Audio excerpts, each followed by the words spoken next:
ಕಲಿಕೆಯಿಂದ ಸಾಧನೆ ಸಾಧ್ಯ. ಹಾಗಾಗಿ ಸಾಧನೆ ಮಾಡಬೇಕಾತಂದ್ರೆ ನಾವು ಕಲಿಕೆಯಲ್ಲಿ ಹೆಚ್ಚು ಆಸಕ್ತಿಯನ್ನು ಹೊಂದಿರಬೇಕಾಗತ್ತೆ. ಯಾವುದೇ ಸಬ್ಜೆಕ್ಟ್ ಆಗಲಿ ಅದನ್ನು ವ್ಯವಸ್ಥಿತವಾಗಿ ಅಧ್ಯಯನ ಮಾಡುವಂತಹ ಕೌಶಲ್ಯವನ್ನು ನಾವು ಬೆಳೆಸ್ಕೊಳ್ಬೇಕು. ಅದರಲ್ಲಿ ಈ ತಾಳ್ಮೆ ಮತ್ತು ಶಿಸ್ತು ಇವು ಬಹಳ ಅವಶ್ಯಕ ಅಂತ ಅನ್ನಿಸ್ತವೆ. ಸೊ ಹಾಗಾಗಿ ನಾವು ಮಾಡುತ್ತಿರುವಂತಹ ವಿಡಿಯೋಗಳು ಹೇಗಿವೆ ಅಂತಂದ್ರೆ, ನಾವು ಆ ಒಂದು ಸಬ್ಜೆಕ್ಟ್ ಬಂತಂದರೆ ಆ ಸಬ್ಜೆಕ್ಟ್ದ ಏನೇನು ಮೇನ್ ಥೀಮ್ ಇದೆ ಅನ್ನೋದನ್ನು ಮೊದಲು ನೋಡ್ತೀವಿ. ಅದಾದಮೇಲೆ ಅದರ ಡೆಪ್ತ್ ಏನಿದೆ ವಿಷಯವನ್ನು ಡಿಸ್ಕಷನ್ ಮಾಡ್ತಾ ಹೋಗ್ತೀವಿ. ಹಾಗಾಗಿ ಇಲ್ಲಿ ಅರ್ಥಶಾಸ್ತ್ರದ ಒಂದು ಪ್ರಮುಖವಾದ ಶಾಖೆ ಇನ್ನೊಂದು ಯಾವುದು ಅಂತಂದ್ರೆ ಅದು ಸಾರ್ವಜನಿಕ ಅರ್ಥಶಾಸ್ತ್ರ ಅಂತೇಳಿ. ಸೊ ಈ ಸಾರ್ವಜನಿಕ ಅರ್ಥಶಾಸ್ತ್ರ ಅನ್ನೋದು ಇದು ಸರ್ಕಾರದ ಒಂದು ಆರ್ಥಿಕ ವ್ಯವಸ್ಥೆಗೆ ಸಂಬಂಧಪಟ್ಟಿರುವಂಥ ಶಾಸ್ತ್ರ ಅಂದರೂ ಕೂಡ ನಡೆಯುತ್ತೆ. ಯಾಕಂತಂದ್ರೆ ಆಲ್ಮೋಸ್ಟ್ ಸಾರ್ವಜನಿಕ ಅಂದ್ರೆ ಮತ್ತೇನೂ ಅಲ್ಲ, ಇದಕ್ಕೆ ಸರ್ಕಾರ ಅಂತಲೇ ಕರಿತೀವಿ. ಇಂಗ್ಲೀಷಲ್ಲಿ ಪಬ್ಲಿಕ್ ಅಂತ ಕರೆದ್ರೂ ಕೂಡ ಇದಕ್ಕೆ ಗೋರ್ಮೆಂಟ್ ಅಂತ ಕರೆದ್ರೂ ಕೂಡ ನಡೆಯುತ್ತೆ. ಯಾಕಂದ್ರೆ ಅದಕ್ಕೆ ಸಂಬಂಧಪಟ್ಟಿರುವಂಥದ್ದು ಅಥವಾ ಸರ್ಕಾರಕ್ಕೆ ಸಂಬಂಧಪಟ್ಟಿರುವಂತಹ ವಿಷಯವೇ ಸಾರ್ವಜನಿಕ ಅರ್ಥಶಾಸ್ತ್ರವಾಗಿದೆ. ಅಂತಂದ್ರೆ ಇಲ್ಲಿ ಮತ್ತೇನು ವಿಶೇಷತೆ ಏನಿಲ್ಲ. ಭಾಳ ಈ ಸಬ್ಜೆಕ್ಟ್ ಬಗ್ಗೆ ನಾವು ಭಾಳ ಸಿಂಪಲ್ಲಾಗಿ ಏನನ್ನು ಇದು ಸ್ಟಡಿ ಮಾಡುತ್ತೆ ಅನ್ನೋದು ಮೊದಲು ನಮಗೆ ಗೊತ್ತಿರಬೇಕು. ನಾವು ಯಾವುದೇ ಟಾಪಿಕನ್ನು ಅಥವಾ ಯಾವುದೇ ಒಂದು ಸಬ್ಜೆಕ್ಟ್ನಲ್ಲಿರುವ ಟಾಪಿಕನ್ನು ಅರ್ಥ ಮಾಡಿಕೊಳ್ಳೋಕ್ಕಿಂತ ಪೂರ್ವದಲ್ಲಿ ಆ ಟಾಪಿಕ್ ಯಾವುದಕ್ಕೆ ಸಂಬಂಧಪಟ್ಟತ್ತೆ ಮತ್ತು ಆ ಸಬ್ಜೆಕ್ಟಲ್ಲಿ ಇರುವಂಥ ನಿಜವಾದ ವಿಷಯ ಯಾವುದು ಅನ್ನೋದು ನಮಗೆ ಗೊತ್ತಿರಬೇಕು. ಅದಾದಮೇಲೆ ನಾವು ಬ್ರಾಡ್ ಆಗಿ ಆಮೇಲೆ ಸ್ಪೆಸಿಫಿಕ್ ಆಗಿ ಸ್ಟಡಿ ಮಾಡ್ಕೊತ ಹೋದರೆ ವಿಷಯ ಬಹಳ ಈಸಿಯಾಗಿ ಅರ್ಥ ಆಗುತ್ತೆ. ಇಲ್ಲ ಅಂದರೆ ನಾವು ಎಲ್ಲೋ ಒಂದು ಟಾಪಿಕನ್ನು ಸೆಲೆಕ್ಟ್ ಮಾಡಿಕೊಂಡು ಅದನ್ನು ಮಾತ್ರ ಸ್ಟಡಿ ಮಾಡಿದ್ರೆ ಅದು ಯಾವ ಸಬ್ಜೆಕ್ಟು ಮತ್ತು ಯಾವ ವಿಷಯಕ್ಕೆ ಸಂಬಂಧಪಟ್ಟದ್ದೆ. ಹಾಗಾಗಿ ಅದನ್ನು ಸ್ಟಡಿ ಮಾಡೋದ್ರಿಂದ ನೆಕ್ಸ್ಟ್ ಟಾಪಿಕ್ ಯಾವುದಿದೆ ಸೊ ಹೀಗೆ ಅವು ನಮ್ಗೆ ಲಿಂಕ್ ಸಿಗೋದಿಲ್ಲ. ಹಾಗಾಗಿ ಪ್ರತಿಯೊಂದೂ ಕೂಡ ಯಾವುದೇ ಸಬ್ಜೆಕ್ಟ್ ಆಗಿರಲಿ ಅದನ್ನು ಸ್ಟಡಿ ಮಾಡುವಂಥದ್ದು ಒಂದು ಶಿಸ್ತು ಅಂತಿದೆ. ಸೊ ಅದನ್ನು ಬೆಳೆಸ್ಕೊಂಡ್ರೆ ಯಾವುದೇ ಸಬ್ಜೆಕ್ಟ್ ಆಗಲಿ ನಮ್ಗೆ ಡಿಫಿಕಲ್ಟ್ ಆಗಲಿಕ್ಕೆ ಸಾಧ್ಯನೇ ಇಲ್ಲ. ಈಗ ನಾನು ಆಲ್ಮೋಸ್ಟ್ ಎಕನಾಮಿಕ್ಸ್ ರಿಲೇಟೆಡ್ ಎಲ್ಲ ಸಬ್ಜೆಕ್ಟ್ಗಳನ್ನು ನಾನು ಡಿಸ್ಕಷನ್ ಮಾಡ್ತಾ ಇರ್ತೀನಿ. ಇಟ್ ಮೀನ್ಸ್ ಏನು ಅಂತಂದ್ರೆ ಇದಕ್ಕೆ ಒಂದು ತಾಳ್ಮೆ, ಇನ್ನೊಂದು ಶಿಸ್ತು. ಸೊ ಹಾಗಾಗಿ ಅವುಗಳನ್ನು ನಾವು ಬೆಳೆಸ್ಕೊಂಡ್ರೆ 100% ಯಾವ ಸಬ್ಜೆಕ್ಟು ಕೂಡ ನಮ್ಗೆ ಡಿಫಿಕಲ್ಟ್ ಆಗಲಿಕ್ಕೆ ಸಾಧ್ಯ ಇಲ್ಲ. ಅದನ್ನು ಶಿಸ್ತುಬದ್ಧವಾಗಿ ನಾವು ಸ್ಟಡಿ ಮಾಡಬೇಕಾಗತ್ತೆ. ಹಾಗಾಗಿ ಇಲ್ಲಿ ನಾವು ಮಾಡಿರುವಂಥ ವಿಡಿಯೋಗಳು ಕೂಡ ಏನಾಗಿವೆ ಅಂದರೆ ಈ ಚಾನಲಲ್ಲಿ ಪ್ಲೇಲಿಸ್ಟಿಗೆ ಹೋದರೆ ನಿಮಗೇನಾಗುತ್ತೆ ಅಂದರೆ ಎಲ್ಲ ವಿಡಿಯೋಗಳನ್ನು ನಾವು ಸಪ್ರೇಟಾಗಿ ಡಿವೈಡ್ ಮಾಡಿದ್ವಿ. ಸೊ ಸಬ್ಜೆಕ್ಟ್ ವೈಸ್ ಕ್ಲಾಸ್ ಅದಾವ. ಸೊ ಅದರೊಂದಿಗೆ ಇಲ್ಲಿ ನಾವು ಒಂದು ಸಬ್ಜೆಕ್ಟ್ ಕಂಪ್ಲೀಟಾಗಿ ಮುಗಿಸಿ ನೆಕ್ಸ್ಟ್ ಸಬ್ಜೆಕ್ಟ್ ಅಥವಾ ನೆಕ್ಸ್ಟ್ ಶಾಖೆಯನ್ನು ನಾವು ಸ್ಟಾರ್ಟ್ ಮಾಡ್ತಾ ಇಲ್ಲ. ಯಾಕಂದ್ರೆ ಆಲ್ಮೋಸ್ಟ್ ಎಲ್ಲ ಶಾಖೆಗಳನ್ನು ನಾವು ಎಟ್ ಎ ಟೈಮ್ ಸ್ಟಾರ್ಟ್ ಮಾಡ್ತಾಯಿದ್ದೀವಿ. ಸೊ ಎಲ್ಲ ವಿಡಿಯೋಗಳನ್ನು ಆಲ್ಮೋಸ್ಟ್ ಅಪ್ಲೋಡ್ ಮಾಡಕತ್ತೀವಿ. ಯಾಕಂದ್ರೆ ಮೊದಲು ಬೇಸಿಕ್ ಎಲ್ಲ ಸಬ್ಜೆಕ್ಟ್ದು ಬೇಸಿಕ್ ಗೊತ್ತಾಗಬೇಕು. ಸೊ ಬೇಸಿಕ್ ಗೊತ್ತಾದಾಗ ಎಕನಾಮಿಕ್ಸ್ ಅನ್ನೋದು ಎಷ್ಟಿದೆ, ಸೊ ಅದಕ್ಕೆ ರಿಲೇಟೆಡ್ ಏನೇನು ಇದೆ ಅನ್ನೋದು ನಮಗೆ ಕ್ಲಿಯರ್ ಆಗುತ್ತೆ. ನಾವು ಒಂದೇ ಸಬ್ಜೆಕ್ಟನ್ನು ಮುಗಿಸ್ಬೇಕಾದ್ರೆ ಟೈಮ್ ಜಾಸ್ತಿ ತೆಗೆದುಕೊಳ್ಳುತ್ತೆ. ಹಾಗಾಗಿ ಎಲ್ಲ ಸಬ್ಜೆಕ್ಟ್ದು ಎಲ್ಲ ಅರ್ಥಶಾಸ್ತ್ರದ ಶಾಖೆಗಳನ್ನು ಕೂಡ ನಾವು ಸ್ಟಾರ್ಟ್ ಮಾಡ್ತೀವಿ. ಸೊ ಅದಕ್ಕೆ ಪ್ರತಿಯೊಂದಕ್ಕೂ ಕೂಡ ಈ ಸ್ಟಾರ್ಟ್ ಬೇಸ್ ಏನಿದೆ ಅನ್ನೋದನ್ನು ನಾವು ತಿಳ್ಕೊಳ್ತಾ ಹೋಗಬೇಕಾಗತ್ತೆ. ಆವಾಗ ಪೂರ್ತಿ ಎಕನಾಮಿಕ್ಸ್ ಅಂದರೆ ಏನು ಅನ್ನೋದು ನಮಗೆ ಕ್ಲಿಯರಾಗಿ ಅರ್ಥ ಆಗುತ್ತೆ. ಹಾಗಾಗಿ ಇಲ್ಲಿ ಅರ್ಥಶಾಸ್ತ್ರದ ಮಹತ್ವದ ಶಾಖೆ ಯಾವುದು ಅಂತ ಇನ್ನೊಂದು ಅದು ಸಾರ್ವಜನಿಕ ಅರ್ಥಶಾಸ್ತ್ರ ಅಂತ ಹೇಳ್ತೀವಿ. ಇದು ಎದಕ್ಕೆ ಸಂಬಂಧಪಟ್ಟಿದೆ ಅಂತಂದ್ರೆ ಸಾರ್ವಜನಿಕ ಅಥವಾ ಸರ್ಕಾರದ ಆದಾಯ. ಸರ್ಕಾರ ಯಾವ ಯಾವ ಮೂಲಗಳಿಂದ ಆದಾಯವನ್ನು ಗಳಿಸುತ್ತೆ, ಸರ್ಕಾರಕ್ಕೆ ಇರುವಂತಹ ಆದಾಯದ ಮಾರ್ಗಗಳು ಯಾವುವು, ಇದಕ್ಕೆ ವರಮಾನ ಅಂತ ಕೂಡ ಕರೀತಾರೆ, ರೆವಿನ್ಯೂ ಅಂತೇಳಿ. ಓಕೆನಾ. ಇಲ್ಲಿ ನ್ಯಾಷನಲ್ ಇನ್ಕಮ್ ಅಂತ ಕೆಲವೊಮ್ಮೆ ಹೇಳ್ತಿರ್ತೀವಿ, ಕೆಲವೊಮ್ಮೆ ನ್ಯಾಷನಲ್ ಅಥವಾ ರೆವಿನ್ಯೂ ಅಂತ ಶಬ್ದ ಯೂಸ್ ಮಾಡ್ತಿರ್ತೀವಿ. ಹಾಗಾಗಿ ವರಮಾನ ಅಂದರೂ ಕೂಡ ನಡೆಯುತ್ತೆ. ಇನ್ನು ಬಂದಂಥ ಆದಾಯವನ್ನು ಎಲ್ಲಿ ವೆಚ್ಚ ಮಾಡುತ್ತೆ, ವೆಚ್ಚಗಳು. ಆದಾಯ ಬಂದಿದೆ ಅಂದರೆ ಅದನ್ನು ವೆಚ್ಚ ಮಾಡಬೇಕಾಗತ್ತೆ. ಇದು ಸರ್ಕಾರ ಆಗಿರ್ಬೋದು ಅಥವಾ ಯಾವುದೇ ಕುಟುಂಬ ಆಗಿರ್ಬೋದು. ಒಂದು ಕಡೆಯಿಂದ ಆದಾಯವನ್ನು ಗಳಿಸುತ್ತೆ, ಇನ್ನೊಂದು ಕಡೆ ವೆಚ್ಚವನ್ನು ಮಾಡುತ್ತೆ. ಇನ್ನು ಸಾಲಗಳು ಅಂತ ಬಂದಾಗ ಸರ್ಕಾರದ ಸಾಲಗಳು ಇವೆಲ್ಲ ಸರ್ಕಾರದ ಆದಾಯ, ವೆಚ್ಚಗಳು, ಸಾಲಗಳು ಅಂತ ಅಂದಂಗೆ. ಸಾಲವನ್ನು ಯಾಕೆ ಮಾಡತ್ತಂದ್ರೆ ಸರ್ಕಾರದ ಆದಾಯ ಕಡಿಮೆ ಇದ್ದು ಸರ್ಕಾರದ ವೆಚ್ಚ ಹೆಚ್ಚಾತಂದ್ರೆ ಆವಾಗ ಸಾಲವನ್ನು ಮಾಡಬೇಕಾಗತ್ತೆ. ಹಾಗಾಗಿ ಸಾಲಗಳು ಕೂಡ ಕಾನ್ಸೆಪ್ಟ್ ಬಹಳ ಇಂಪಾರ್ಟೆಂಟು. ಇನ್ನು ನೆಕ್ಸ್ಟು ತೆರಿಗೆಗಳು. ಯಾಕೆ ತೆರಿಗೆಗಳು ಬಹಳ ಇಂಪಾರ್ಟೆಂಟ್ ಅಂದ್ರೆ ಸರ್ಕಾರದ ಆದಾಯವನ್ನು ಹೆಚ್ಚು ಮಾಡಲಿಕ್ಕೆ, ಅದನ್ನು ಗಳಿಸಲಿಕ್ಕೆ ಬಹಳ ಮಹತ್ವದ ಮೂಲ ಯಾವುದು ಅಂದ್ರೆ ತೆರಿಗೆಗಳಾಗಿದೆ. ತೆರಿಗೆಗಳಲ್ಲಿ ಹಲವಾರು ಬದಲಾವಣೆಗಳಾಗಿವೆ ಮತ್ತು ಅದರಿಂದ ಎಷ್ಟು ಆದಾಯ ಬರುತ್ತೆ ಅನ್ನೋದು ಕೂಡ ಬಹಳ ಇಂಪಾರ್ಟೆಂಟ್ ಮತ್ತು ಅದರಲ್ಲಿ ಸುಧಾರಣೆಗಳನ್ನು ತರೋದು ಕೂಡ ಅವಶ್ಯಕ. ಅದರೊಂದಿಗೆ ಬಜೆಟ್. ಪ್ರತಿ ವರ್ಷ ಕೇಂದ್ರ ಆಗಿರ್ಬೋದು ಅಥವಾ ರಾಜ್ಯ ಸರ್ಕಾರ ಆಗಿರ್ಬೋದು ಬಜೆಟ್ಗಳನ್ನು ಮಂಡನೆ ಮಾಡ್ತಾ ಇರ್ತವೆ. ಸೊ ಹಾಗಾಗಿ ಬಜೆಟಲ್ಲಿ ಏನಿರುತ್ತೆ ಅಂದ್ರೆ ಮತ್ತೇನು ಇರಲ್ಲ, ಸರ್ಕಾರದ ಆದಾಯ ಮತ್ತು ವೆಚ್ಚಗಳ ಒಂದು ಪಟ್ಟಿನೇ ಆಗಿರುತ್ತೆ.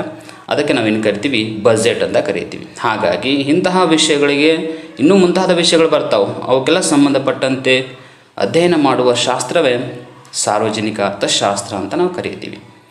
ಇನ್ನು ಮುಂದುವರೆದು ಆರ್ಥಿಕ ಯೋಜನೆಗಳ ಬಗ್ಗೆ ಮಾಹಿತಿಯನ್ನು ಕೊಡುವಂಥದ್ದು, ಅವುಗಳನ್ನು ಮತ್ತು ನೀತಿಗಳನ್ನು ಜಾರಿ ತರುವಂಥ ಕೆಲಸ, ಅವನು ಯಾವುಗಳನ್ನು ನೀತಿಗಳನ್ನು ಜಾರಿಗೆ ತರಲಾಗುತ್ತೆ, ಅವುಗಳಿಂದ ಏನು ಉಪಯೋಗ, ಆಮೇಲೆ ಸರ್ಕಾರದ ಹಣಕಾಸಿನ ವ್ಯವಹಾರಗಳ ನಿರ್ವಹಣೆ ಬಗ್ಗೆ ಹೇಳುವಂಥದ್ದು.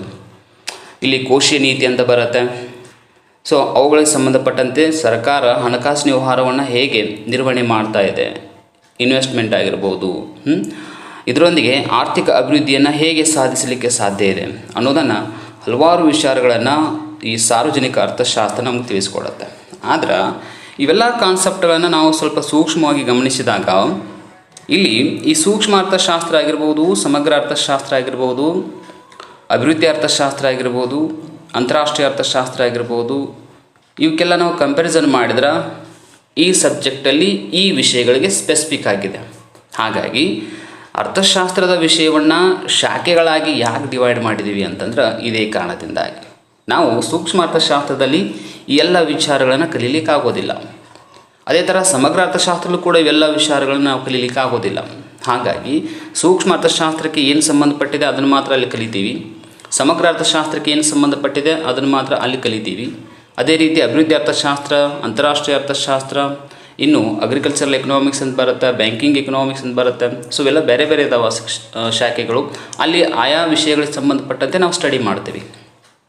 ಆದ್ರೆ ಇಲ್ಲಿ ಕೆಲವೊಂದು ಸಬ್ಜೆಕ್ಟ್ ಸಂಬಂಧಪಟ್ಟಂಗೆ ಅಲ್ಲಿ ಸ್ಪೆಸಿಫಿಕ್ ಇರೋದರಿಂದ ಈಗ ನಾವು ಸಾರ್ವಜನಿಕ ಅರ್ಥಶಾಸ್ತ್ರದ ಬಂದಾಗ ಇಷ್ಟು ವಿಷಯಗಳನ್ನು ನಾವು ಹೆಚ್ಚಾಗಿ ಇಲ್ಲಿ ಕಲಿತೀವಿ. ಇವುಗಳನ್ನ ಹೊರತುಪಡಿಸಿ ಕೆಲವೊಂದು ರಿಲೇಟೆಡ್ ಇರ್ತಾವೆ ಕಾನ್ಸೆಪ್ಟ್ಗಳನ್ನ, ಅವನ್ನ ನಾವು ಸ್ಟಡಿ ಮಾಡ್ತೀವಿ, ಇಲ್ಲ ಅಂತಿಲ್ಲ. ಆದರೆ ಸ್ಪೆಸಿಫಿಕ್ ಆಗಿ ನಾವು ಫೋಕಸ್ ಮಾಡೋದು ಇಷ್ಟು ವಿಷಯಗಳ ಬಗ್ಗೆ, ಈ ಸಾರ್ವಜನಿಕ ಅರ್ಥಶಾಸ್ತ್ರ ಅಂತೇಳಿ. ಇದೆಲ್ಲ ನಾವು ಬ್ರಾಡಾಗಿ ಇಷ್ಟು ಅರ್ಥ ಮಾಡ್ಕೊಳ್ಳೇಬೇಕು. ಯಾವುದೇ ಸಬ್ಜೆಕ್ಟ್ ಆದರೂ ಕೂಡ ಬ್ರಾಡಾಗಿ ಫಸ್ಟಿಗೆ ಆ ಸಬ್ಜೆಕ್ಟ್ ನಾವು ಸ್ಟಾರ್ಟ್ ಮಾಡ್ತೀವಿ ಅಂತಂದಮೇಲೆ ಅದು ಬ್ರಾಡಾಗಿ ಯಾವುದಕ್ಕೆ ಸಂಬಂಧಪಟ್ಟಿದೆ ಅನ್ನೋದನ್ನು ಮೊದಲು ತಿಳ್ಕೊಳ್ಳೇಬೇಕು. ಅದಾದಮೇಲೆ ಅವುಗಳ ಕೆಲವೊಂದು ಕಾನ್ಸೆಪ್ಟ್ಗಳನ್ನು ಸ್ಪೆಸಿಫಿಕ್ ಆಗಿ ಸ್ಟಡಿ ಮಾಡ್ಕೊತ ಹೋಗಬೇಕು. ಹೀಗೆ ಮಾಡೋದ್ರಿಂದ ನಮ್ಗೆ ಸಬ್ಜೆಕ್ಟ್ ಗ್ರಿಪ್ ಸಿಗುತ್ತೆ. ಎಸ್, ಹಾಗಾದ್ರೆ ಅರ್ಥಶಾಸ್ತ್ರ ಅಂದರೆ ಏನು, ಅರ್ಥಶಾಸ್ತ್ರಕ್ಕೆ ಇರುವಂಥ ಶಾಖೆಗಳು ಯಾವುವು, ಆ ಶಾಖೆಗಳು ಏನು ಹೇಳ್ತವೆ ಅನ್ನೋದು ನಮಗೆ ಗೊತ್ತಿರಬೇಕು. ಅಂದಾಗ ಏನಾಗುತ್ತೆ ಅಂತಂದರೆ ಆ ಸಬ್ಜೆಕ್ಟ್ ನಮಗೆ ಈಸಿಯಾಗಿ ಅರ್ಥ ಆಗುತ್ತೆ. ಸೊ ನೀವು ಒಂದು ಸಲ ಅದನ್ನು ಅರ್ಥ ಮಾಡಿಕೊಂಡ್ರೆ ನೆಕ್ಸ್ಟ್ ನೀವು ಯಾವುದೇ ಸಬ್ಜೆಕ್ಟ್ ಕಲೀರಿ, ಅಲ್ಲಿ ಕೂಡ ಅದರ ರಿಲೇಟೆಡ್ ಕಾನ್ಸೆಪ್ಟ್ಗಳು ನಮಗೆ ಹೆಲ್ಪ್ ಆಗ್ತವೆ. ಈಗ ಸೂಕ್ಷ್ಮ ಅರ್ಥಶಾಸ್ತ್ರ ಮತ್ತು ಸಮಗ್ರ ಅರ್ಥಶಾಸ್ತ್ರ ಕಲ್ತೀವಿ ಅಂದಮೇಲೆ ಈ ಸಾರ್ವಜನಿಕ ಅರ್ಥಶಾಸ್ತ್ರವನ್ನು ಕಲಿಯುವ ಸಂದರ್ಭದಲ್ಲಿ ಕೂಡ ಅವುಗಳ ಕೆಲವೊಂದು ವಿಷಯಗಳು ಇಲ್ಲಿ ಹೆಲ್ಪ್ ಆಗ್ತವೆ. ಹಾಗಾಗಿ ಪ್ರತಿಯೊಂದು ಸಬ್ಜೆಕ್ಟು ಮತ್ತೊಂದು ಸಬ್ಜೆಕ್ಟ್ ಸಂಬಂಧಪಟ್ಟಂಗೆ ಕೆಲವೊಂದು ವಿಷಯಗಳ ಬಗ್ಗೆ ಇಲ್ಲಿ ಚರ್ಚೆ ಆಗೇ ಆಗುತ್ತೆ. ಅದು ಯಾವುದೇ ಆಗಿರ್ಬೋದು. ಈಗ ನಾವು ಅರ್ಥಶಾಸ್ತ್ರ ಅಂತ ಬಂದಾಗ ಇಲ್ಲಿ ಹಲವಾರು ವಿಚಾರಗಳು, ಬೇರೆ ಬೇರೆ ಶಾಖೆಗಳಿರುವ ಅಂಶಗಳನ್ನು ಮತ್ತು ಕಾನ್ಸೆಪ್ಟ್ಗಳನ್ನು ಇಲ್ಲಿ ನಾವು ಡಿಸ್ಕಷನ್ ಮಾಡ್ತೀವಿ, ಲಿಂಕ್ ಕೊಟ್ಟು ಸ್ಟಡಿ ಮಾಡ್ತೀವಿ. ಆಲ್ಮೋಸ್ಟ್ ಎಕನಾಮಿಕ್ಸ್ ಅಂತಂದರೆ ಇದು ಒಂದು ಲಾಜಿಕ್ ಅನಲೈಸಿಸ್ ಅಂತ ಅರ್ಥ, ಅಥವಾ ಒಂದು ಲಿಂಕ್ ಕೊಟ್ಟು ಸ್ಟಡಿ ಮಾಡಬೇಕಾಗತ್ತೆ. ಪ್ರತಿಯೊಂದು ಡಿಪೆಂಡೆಂಟ್ ವೇರಿಯಬಲ್ಸ್ ಇರ್ತವೆ. ಸೊ ಒಂದ್ರ ಮೇಲೆ ಮತ್ತೊಂದು ಡಿಪೆಂಡ್ ಆಗಿರುತ್ತೆ. ಈಗ ಆದಾಯ ಹೆಚ್ಚಾತಂದರೆ ವೆಚ್ಚ ಹೆಚ್ಚಾಗುತ್ತೆ, ವೆಚ್ಚ ಹೆಚ್ಚಾದರೆ ಅನುಭೋಗ ಹೆಚ್ಚಾಗುತ್ತೆ. ಸೊ ಹೀಗೆ ಪ್ರತಿಯೊಂದೂ ಕೂಡ ಒಂದ್ರ ಮೇಲೆ ಒಂದು ಡಿಪೆಂಡ್ ಆಗಿರುತ್ತೆ. ಸೊ ಆ ರೀತಿಯಾಗಿ ಈ ಚಲಕಗಳು ಅಥವಾ ಬದಲಾವಣೆಯ ಸಂಗತಿಗಳನ್ನು ನಾವೇನು ಮಾಡ್ತೀವಿ, ಸ್ಟಡಿ ಮಾಡ್ತಾ ಇರ್ತೀವಿ. ಸೊ ಇದು ಸಾರ್ವಜನಿಕ ಅರ್ಥಶಾಸ್ತ್ರದ ಒಂದು ಬ್ರಾಡ್ ಕಾನ್ಸೆಪ್ಟ್ ಅಂತ ನಾವು ಮೊದಲು ಅರ್ಥ ಮಾಡ್ಕೊಳ್ಬೇಕು. ಈಗ ನಾವು ಸಾರ್ವಜನಿಕ ಅರ್ಥಶಾಸ್ತ್ರದಲ್ಲಿ ಬರುವಂತಹ ಮೊದಲನೇ ಬಹುಮುಖ್ಯವಾದಂತಹ ಒಂದು ವಿಷಯ ಯಾವುದು ಅಂತಂದ್ರೆ ಸಾರ್ವಜನಿಕ ಅಥವಾ ಸರ್ಕಾರದ ಆದಾಯ ಅಂತೇಳಿ. ಇದನ್ನು ಸ್ವೀಕೃತಿಗಳು ಅಂತ ಕೂಡ ಕರೀತೀವಿ. ಸ್ವೀಕೃತಿಗಳು ಅಥವಾ ಆದಾಯ ಅಂದರೂ ಕೂಡ ಒಂದೇ, ಶಬ್ದಗಳನ್ನ ಬೇರೆ ಬೇರೆ ನಾವು ಕರಿತೀವಿ. ನ್ಯಾಷನಲ್ ಇನ್ಕಮ್ ಅಥವಾ ರೆವಿನ್ಯೂ, ಸೊ ರಿಸಿಪ್ಟ್, ಹೀಗೆ ಬೇರೆ ಬೇರೆ ಹೆಸರುಗಳಿಂದ ಕರಿತೀವಿ. ಹಾಗಾಗಿ ಇದನ್ನು ಸಾರ್ವಜನಿಕ ಆದಾಯ ಅಥವಾ ಸ್ವೀಕೃತಿಗಳು ಅಂತಲೇ ನಾವು ಕರೀಬಹುದು. ಹಾಗಾದರೆ ಇದು ಸಾರ್ವಜನಿಕ ಅರ್ಥಶಾಸ್ತ್ರದ ಮೊದಲನೆಯ ಒಂದು ಮಹತ್ವದ ಪಾಯಿಂಟ್ ಅನ್ನಂಗಾಯಿತು. ಹಾಗಾದ್ರೆ ಸರ್ಕಾರ ವಿವಿಧ ಮೂಲಗಳಿಂದ ಪಡೆಯಲಾಗುವ ಆದಾಯವೇ ಸಾರ್ವಜನಿಕ ಆದಾಯವಾಗಿದೆ. ಎಸ್, ಸರ್ಕಾರ ಪಡೆಯುವಂಥ ಎಲ್ಲ ಮೂಲಗಳಿಂದ ಏನು ಗಳಿಸುತ್ತಲ್ಲ ಆದಾಯ, ಅದೆಲ್ಲ ಆದಾಯದ ಒಟ್ಟಾರೆಗೆ ಏನು ಕರಿಬೇಕು, ಸಾರ್ವಜನಿಕ ಆದಾಯ ಅಂತ ಕರಿತೀವಿ. ಅಂದರೆ ಇದು ಕಂದಾಯ ಸ್ವೀಕೃತಿಗಳು ಮತ್ತು ಬಂಡವಾಳ ಸ್ವೀಕೃತಿಗಳಿಂದ ಆದಾಯವನ್ನು ಗಳಿಸುತ್ತೆ. ಅದನ್ನು ನಾವು ನೆಕ್ಸ್ಟ್ ಈಗ ಸಾರ್ವಜನಿಕ ಆದಾಯದ ವರ್ಗೀಕರಣ ಅಥವಾ ಸರ್ಕಾರದ ಆದಾಯದ ವರ್ಗೀಕರಣ ಅಥವಾ ಸ್ವೀಕೃತಿಗಳ ವರ್ಗೀಕರಣ ಅಂತ ನೋಡುವಾಗ ಅಲ್ಲಿ ನಾವು ಅದನ್ನು ಕಂದಾಯ ಸ್ವೀಕೃತಿಗಳು ಮತ್ತು ಬಂಡವಾಳ ಸ್ವೀಕೃತಿಗಳು ಅಂತ ಬರ್ತವೆ. ಸೊ ಅದರಲ್ಲಿ ನಾವು ನೋಡೋಣ. ಹಾಗಾದರೆ ಇಲ್ಲಿ ಕೇಂದ್ರ ಮತ್ತು ರಾಜ್ಯ ಸರ್ಕಾರಗಳು ಏನು ಮಾಡ್ತವೆ ಅಂದ್ರೆ ಆದಾಯ ಗಳಿಸಿ ಅದನ್ನು ಏನು ಮಾಡ್ತವೆ, ಸಾರ್ವಜನಿಕ ವೆಚ್ಚ ಮಾಡ್ತವೆ.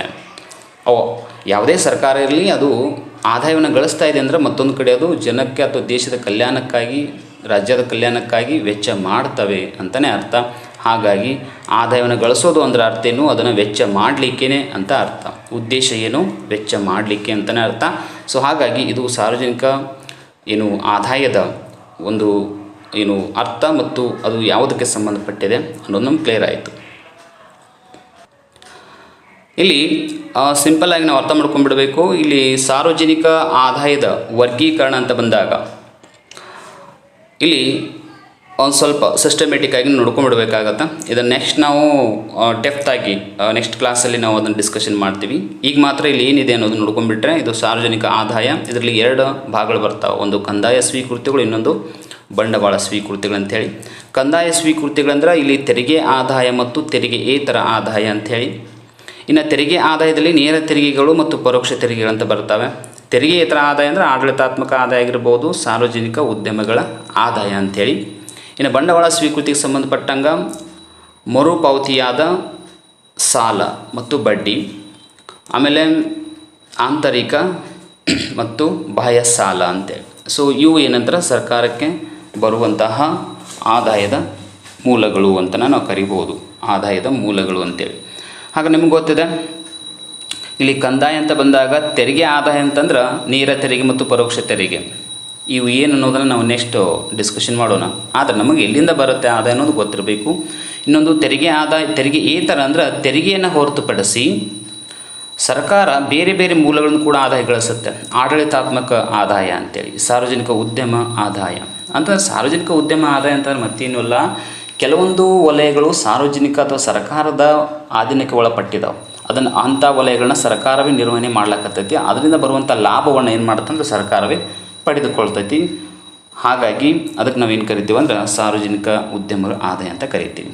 ಇನ್ನು ಬಂಡವಾಳ ಸ್ವೀಕೃತಿ ಬಗ್ಗೆ ನೋಡೋದಾದ್ರೆ ಇಲ್ಲಿ ಮರುಪಾವತಿಯಾದ ಸಾಲ ಮತ್ತು ಬಡ್ಡಿ ಅಂದ್ರೆ ನಮ್ಮ ದೇಶ ಇತರ ದೇಶಗಳಿಗೆ ಏನಾದರೂ ಸಾಲ ಕೊಟ್ಟಿದ್ರೆ ಅದರಿಂದ ಸಾಲ ಮರುಪಾವತಿ ಆದರೆ ಮತ್ತು ಅವುಗಳಿಂದ ಬಂದಂಥ ಬಡ್ಡಿ ಆದರೆ ಸೊ ಅದನ್ನು ಏನು ಮಾಡ್ತೀವಿ, ಬಂಡವಾಳ ಸ್ವೀಕೃತಿ ಅಂತ ಕನ್ಸಿಡರ್ ಮಾಡ್ತೀವಿ.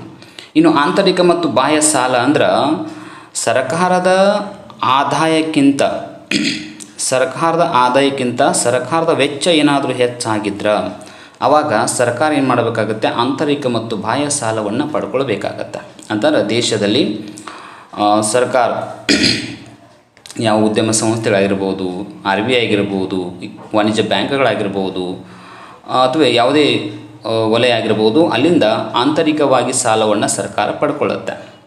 ಮತ್ತು ಬಾಹ್ಯ ಸಾಲ ಅಂದ್ರೆ ಅಂತಾರಾಷ್ಟ್ರೀಯ ಮಟ್ಟದಲ್ಲಿ ಈ IMF ಆಗಿರ್ಬೋದು, ವರ್ಲ್ಡ್ ಬ್ಯಾಂಕ್ ಆಗಿರ್ಬೋದು, ಸೊ ಇವು ಕೆಲವೊಂದು ಬ್ಯಾಂಕ್ಗಳಾಗಿರ್ಬೋದು ಅಥವಾ ದೇಶದಲ್ಲಿ ದೊಡ್ಡ ದೊಡ್ಡ ಕಂಪನಿಗಳಾಗಿರ್ಬೋದು, ಸಂಸ್ಥೆಗಳಾಗಿರ್ಬೋದು, ಅವುಗಳಿಂದ ಸಾಲವನ್ನು ಸರ್ಕಾರ ಪಡ್ಕೊಳ್ಳುತ್ತೆ. ಸೊ ಇದು ಕೂಡ ಸರ್ಕಾರದ ಆದಾಯ ಅಂತಲೇ ಹೇಳ್ತೀವಿ, ಯಾಕಂದರೆ ಅದು ಅವಶ್ಯಕ ಕೂಡ ಹೌದು. ಸೊ ಹಾಗಾಗಿ ಇದು ಒಟ್ಟಾರೆಯಾಗಿ ಇರುವಂಥದ್ದು ಏನು ಅಂತಂದ್ರೆ ಸಾರ್ವಜನಿಕ ಆದಾಯ ಎಲ್ಲಿಂದ ಬರುತ್ತೆ ಅನ್ನೋದನ್ನು ಸಿಂಪಲ್ಲಾಗಿ ನಾವು ನೋಡಿದ್ದೀವಿ. ಆದರೆ ಇದನ್ನು ಏನು ಮಾಡಬೇಕಾಗತ್ತೆ, ನೆಕ್ಸ್ಟ್ ನಾವು ಮತ್ತು ಡೆಪ್ತಾಗಿ ನೋಡ್ಕೊಳ್ಬೇಕಾಗತ್ತೆ, ಯಾವುದಕ್ಕೆ ಸಂಬಂಧಪಟ್ಟಿದೆ ಅನ್ನೋದನ್ನು. ಸೊ ಹಾಗಾಗಿ ಅದನ್ನು ನೆಕ್ಸ್ಟ್ ಕ್ಲಾಸಲ್ಲಿ ನಾವು ಕಂಟಿನ್ಯೂ ಮಾಡ್ತೀವಿ.